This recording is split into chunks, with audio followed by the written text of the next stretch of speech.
یہ رجب 491 ہجری جون 1098 عیسوی کا واقعہ ہے۔ موصل کا حاکم کربوکا جو امدادی فوج لیے آ رہا تھا بلا وجہ فوج کو بہت سست روی سے چلا رہا تھا۔ اگر وہ تیز رفتاری سے کوچ کرتا تو نہ صرف انطاکیہ کو بچایا جا سکتا تھا بلکہ بزدل صلیبیوں کو یہی سے یورپ لوٹ جانے پر مجبور کیا جا سکتا تھا، مگر کربوکا کی لاپرواہی کی وجہ سے یہ فوج اس وقت انطاکیہ پہنچی جب شہر میں مسلمانوں کی لاشوں کے ڈھیر لگائے جا چکے تھے۔ کربوکا کے ہم رکاب لشکر جو 28 امیروں کی افواج پر مشتمل تھا انطاکیہ کے سامنے خیمہ زن ہو گیا، جبکہ صلیبیوں نے اس سے بچنے کے لیے انطاکیہ کی فصیلوں کی پناہ لے لی۔ صلیبیوں کو ایک تو مسلمانوں کے لشکر کا خوف تھا، دوسرے ان کی رسد ختم ہو چکی تھی۔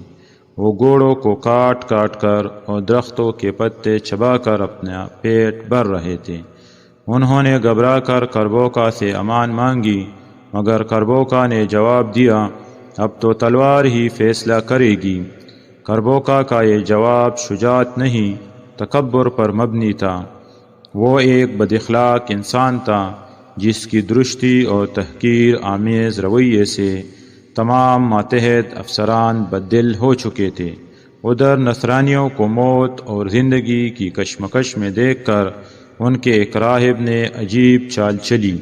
اس نے چپکے سے ایک پرانا نیزہ زمین میں دفن کر دیا اور فوج کے امراء سے کہا، سنا ہے کہ یسوع مسیح کا ایک نیزہ انطاکیہ میں دفن ہے، اسے تلاش کرو، اگر مل گیا تو فتح ہمارا مقدر ہے، اگر نہ ملا تو ہلاکت طے ہے۔ راہب کے کہنے پر امرائے فوج نے 3 دن تک روزے رکھے اور دعائیں کیں۔ پھر راہب کے کہنے پر کھدائی کی گئی تو ایک جگہ سے وہ نیزہ نکل آیا۔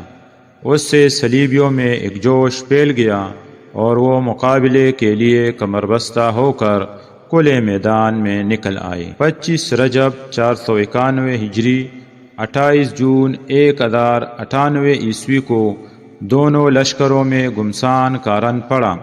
کربوکا کی نااہلی کی وجہ سے مسلمان پرجوش صلیبیوں کے سامنے جم کر نہ لڑ سکے۔ ان کے سینکڑوں افراد شہید ہوئے اور باقی ماندہ پسپا ہو گئے۔ اس شکست فاش نے شام اور فلسطین کے مسلمانوں کی قسمت کا فیصلہ کر دیا۔ صلیبی چاہتے تو کسی دقت کے بغیر القدس کی طرف بڑھ سکتے تھے، مگر اکثر نواب اپنے لیے الگ الگ شہر بھی فتح کرنا چاہتے تھے، اس لیے کئی ماہ تک وہ مختلف ساحلی شہروں پر حملے کرتے اور مسلمانوں کے خون سے ہولی کھیلتے رہے۔ نواب ریمنڈ نے البیرا کو فتح کر کے وہاں تمام مسلم آبادی کو فنا کر دیا۔ طرطوس کو مسلمانوں نے خود خالی کر دیا تھا۔ صلیبی اس پر قبضہ کرتے ہوئے عقا پہنچ گئے۔ مسلمانوں نے یہاں کئی ماہ تک سخت مدافعانہ لڑائی لڑی۔ صلیبیوں نے شام اور فلسطین کے ان ساحلی شہروں کی مہمات میں 1 لاکھ سے زیادہ افراد کا خون بہایا۔ اس دوران عاقبت نااندیش حکمران مستعلی سلجوقی ترکوں، قیصر الیکسیس مغربی عیسائی حکمرانوں اور صلیبی لشکر کے قائدین سے خط و کتابت کرتا رہا۔ وہ غالب فریق کا اتحادی بن کر اپنے مفادات حاصل کرنے کی تگبدو میں تھا۔ اس نے صلیبی سرداروں کے لیے قیمتی تحائف بھی بھیجے۔ گاڈ فرے کو 40,000 اشرفیوں، 30 بیش قیمت جوڑوں اور سونے چاندی کے ساز و سامان سے سجے ہوئے عربی گھوڑے کی خلوت پیش کی۔